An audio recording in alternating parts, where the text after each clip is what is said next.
अभी आगे बढ़ते हैं, कुछ बात कर लेते हैं जनाब सेहत के हवाले से। आज हमने बात करनी है फ्रोज़न शोल्डर के हवाले से, जिसे तिब्बी इस्तिलाह में ना एडहेसिव कैप्सुलिटीज़ कहा जाता है। अब ये एक ऐसी कैफियत है जिसमें आपके कंधे के जो जोड़ है ना उसमें सख्ती पैदा होना शुरू हो जाती है, दर्द शदीद और हरकत की जो महदूद है ना वो होना शुरू हो जाती है। अब ये बीमारी ख़ास तौर पर डायबिटीज़ के मरीज़ों में आम पाई जाती है और उनकी रोज़मर्रा की जो ज़िंदगी है वो बुरी तरह मुतासर कर सकती है, और अगर बर वक्त इलाज ना किया जाए इसका तो इसका असर ज़्यादा देरपा और शदीद हो सकता है। तो आज हम इसी मौजू पर बात करेंगे कि डायबिटीज़ के मरीज़ों में फ्रोज़न शोल्डर का मर्ज़ कितना तकलीफ दे हो सकता है और इसका इलाज क्या है, फिजियोथेरेपी के थ्रू इसका इलाज किस तरह मुमकिन बनाया जा सकता है। तो उस पर बात करने के लिए डॉक्टर मरियम राना ने हमें ज्वाइन किया है आज, जो कि फिजियोथेरेपिस्ट हैं।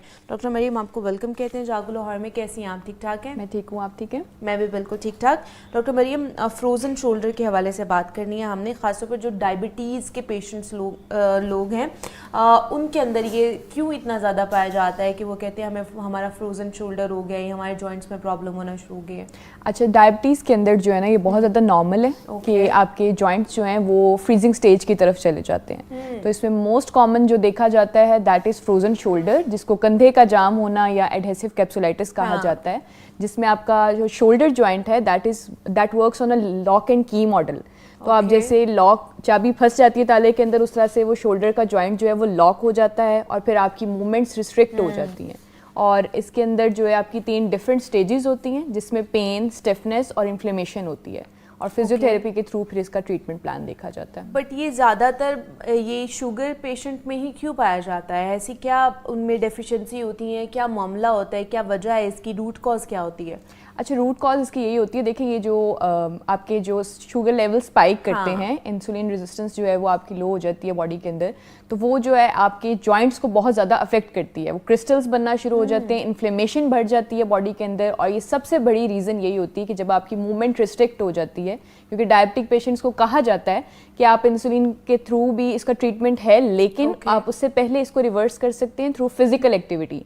तो जो लोग फिजिकल एक्टिविटी की तरफ नहीं होते हैं ज़्यादा, उनके अंदर ये they are very prone to get के उनके जॉइंट स्टिफनेस की तरफ चले जाते हैं, इन्फ्लेमेशन बढ़ती जाती है, स्वेलिंग, रेडनेस, और आहिस्ता आहिस्ता फिर ये जॉइंट लॉक हो जाते हैं। अच्छा, ये आहिस्ता आहिस्ता खुद से ही होना शुरू हो जाते हैं? वरना होता है ना जैसे हम लोग, हमारा पोस्चर गलत होता है, कभी हम सोए हुए होते हैं और सुबह उठते हैं तो हमारी कंधे में या हमारी गर्दन में स्टिफनेस हुई हुई होती है, इनका भी ऐसे ही होता है या ये किसी टाइम भी इनके शोल्डर जो है फ्रोजन हो सकता है? नहीं, देखिए अगर हम सुबह उठे हैं और हमें फील हो रहा है कि शोल्डर मसल्स टाइट हैं और हमारी नेक भी इन्वॉल्व है, अच्छा ये करेक्ट डायग्नोसिस बहुत इंपॉर्टेंट होता है। 3 डिफरेंट कंडीशंस हो सकती हैं जिसको लोग जो है फ्रोजन शोल्डर के साथ रिलेट कर रहे होते हैं। समटाइम्स आपको रोटेटर कफ इंजरी होगी, जो हमारा मसल है वो डैमेज हो गया, उसमें भी यही हो रहा होता है कि शोल्डर की मूवमेंट रिस्ट्रिक्ट हुई हुई है, या आपको बर्साइटिस हो गया है, कोई आपकी इस तरह की इंजरी हो गई है, कोई अगर एथलीट है तो उसको इंजरी होगी, तो उसके अंदर भी यही आ रही होती है एक चीज़ कि उसमें भी शोल्डर की मूवमेंट रिस्ट्रिक्ट है, एक सर्टेन एंगल पे जाकर आप जो है ना रेंज ऑफ मोशन कंप्लीट नहीं कर पा रहे। तो बहुत इंपॉर्टेंट है आपका करेक्ट डायग्नोसिस हो, कि आपको पता चले कि लेवल कौन सा है, स्टिफनेस है, पेन है, किस एंगल तक मूवमेंट पॉसिबल है और किस तरह से। और ये जो फ्रोजन शोल्डर जो एडहेसिव कैप्सुलाइटिस है उसकी सबसे बड़ी यही है कि सबसे पहले ना आपको इन्फ्लेमेशन स्टार्ट होती है, कि वो फौरी तौर पे ऐसे नहीं लगता कि आपकी मूवमेंट रुक गई है, एक शार्प पेन आपको स्टार्ट हो जाती है और आपको फील होता है कि ये जो है ना सिर्फ इस जगह पे, ये जो लॉक है हमारा उस जगह पे है और कहीं रेडिएट नहीं कर रही है, नेक को इन्वॉल्व नहीं किया हुआ उसने। ओके, मतलब पहले जो है वो इन्फ्लेमेशन होना शुरू हो जाती है, तो उससे आप ये अंदाज़ा लगा सकते हैं जो कि पेशेंट हैं ख़ास तौर पर डायबिटीज़ के, कि आपको फ्रोजन शोल्डर का मसला हो सकता है।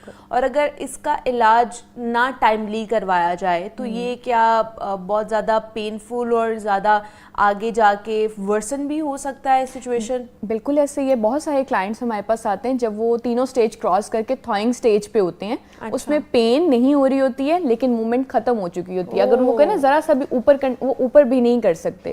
वो शर्ट चेंज करना, डेली काम करना रूटीन के, जैसे कॉम करनी है, बाल कंघी करने हैं, शर्ट चेंज करनी है, कोई चीज़ कैरी करनी है, कोई काम नहीं कर पाते हैं।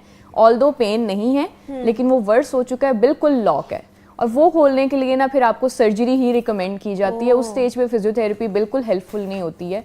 फिजियोथेरेपी तब तक हेल्पफुल है जब तक वो सिर्फ पेन है या स्टिफनेस है, तो हम उसको पेन मैनेजमेंट के थ्रू और मोडेलिटीज़ के थ्रू जो है हम पेन को भी कम कर सकते हैं और मूवमेंट को भी दोबारा से रीगेन कर सकते हैं। मतलब अगर आपकी मोबिलिटी बिल्कुल कम हो गई है आपकी, तो फिर आपके पास ऑपरेशन ही एक ऑप्शन है। हाँ। फिर आपने सर्जरी के थ्रू ही करने, तब आपकी फिजियोथेरेपी काम नहीं आएगी। Physiotherapy first, second, third stage पर काम आएगी या फर्स्ट स्टेज पर अगर आप करवा रहे हैं तो उसके ज़्यादा बेनिफिट्स हैं? अगर आपने बिल्कुल स्टार्ट कर दिया है, कोई भी इंजरी हुई है, कोई भी आपको इस तरह से फील हो रहा है कि अगर डायग्नोसिस नहीं हुआ लेकिन आपको फील हो रहा है कंधे में एक शार्प सी पेन रहती है और आप नहीं एक्टिविटीज कर रहे, कहीं ना कहीं से रिस्ट्रिक्शन आ रही है, शर्ट चेंज करते, कंघी करते आपको मुश्किल आ रही है, फौरी तौर पे आप फिजियोथेरेपिस्ट के पास जाए। बल्कि इतना भी वेट ना करें कि आपको मुश्किल का सामना करना पड़े। Physiotherapy is like prevention. किसी भी मसले से पहले आप प्रिवेंट कर लें उसको, तब फिजियोथेरेपी का रोल है।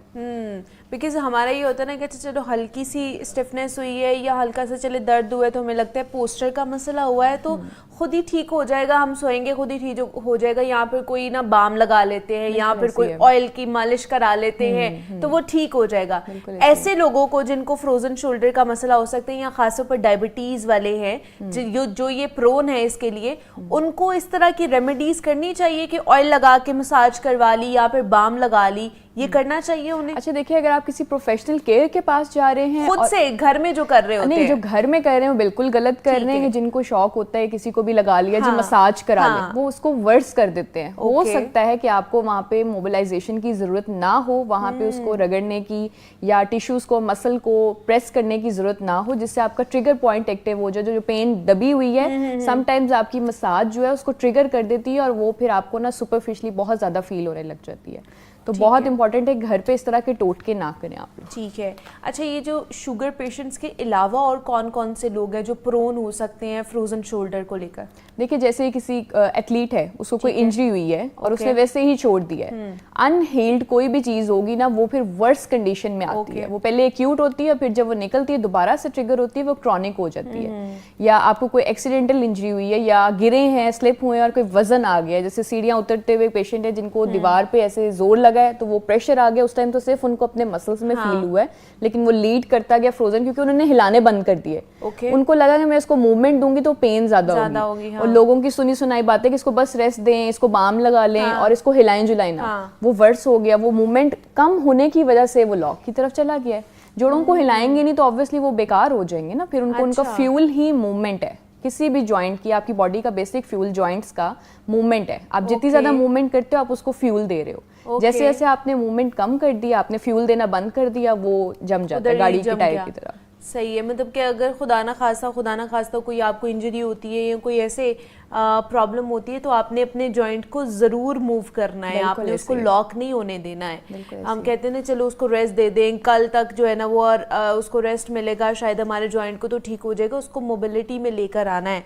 तो मेरे ख्याल से इस हवाले से कुछ छोटी छोटी एहतियातें भी हैं और कुछ एक्सरसाइज भी हैं जो हम करके दिखा सकते हैं हमारे देखने वालों को, ताकि उन्हें पता चल जाए कि अगर इसका मसला हो रहा है फ्रोजन शोल्डर का तो ऐसी कौन कौन सी छोटी छोटी एक्सरसाइज हैं जो की जा सकती हैं। जी ठीक है, ठीक है। चलें, ये आप घर पे भी इजीली परफॉर्म कर सकते हैं ताकि आपको पता चले कि आपने, अगर आपको फ्रोजन शोल्डर हो रहा है तो आप ये वाली एक्सरसाइज की जा सकती हैं। अच्छा देखिए, खुद से डायग्नोसिस नहीं होना चाहिए, कोई प्रोफेशनल ही आपका डायग्नोसिस करे, पता चल जाए कि अब ये आपको फ्रोजन शोल्डर हुआ है तो आपने सबसे पहले स्टार्ट ये करना है कि आप जो है, जैसे बच्चे अपने कंधे ऊपर उठाते हैं, श्रगिंग जिसको हम बोलते हैं, आपने इसको होल्ड करना है और फिर रिलीज करना है। कुछ देर के लिए होल्ड करना है, रिलीज करना है। ये आपने शोल्डर को हल्की सी मूवमेंट दी है। उसके अलावा आप ये राउंडिंग ऑफ शोल्डर्स कर सकते हैं, ये बहुत इंपॉर्टेंट है जब आपका शोल्डर लॉक में हो रहा है। अच्छा, जिन लोगों को पेन है उनके लिए मुश्किल होगी ऑब्वियसली, तो पेन में जॉइंट भी स्टिफ हुआ है तो हमने क्या करना है, उसको थोड़ी सी गर्माइश देनी है मसल को। हीटिंग पैड आपके पास होना चाहिए, उससे मसल रिलैक्स हो जाएंगे तो फिर आप इजीली उसको मूव कर सकते हैं।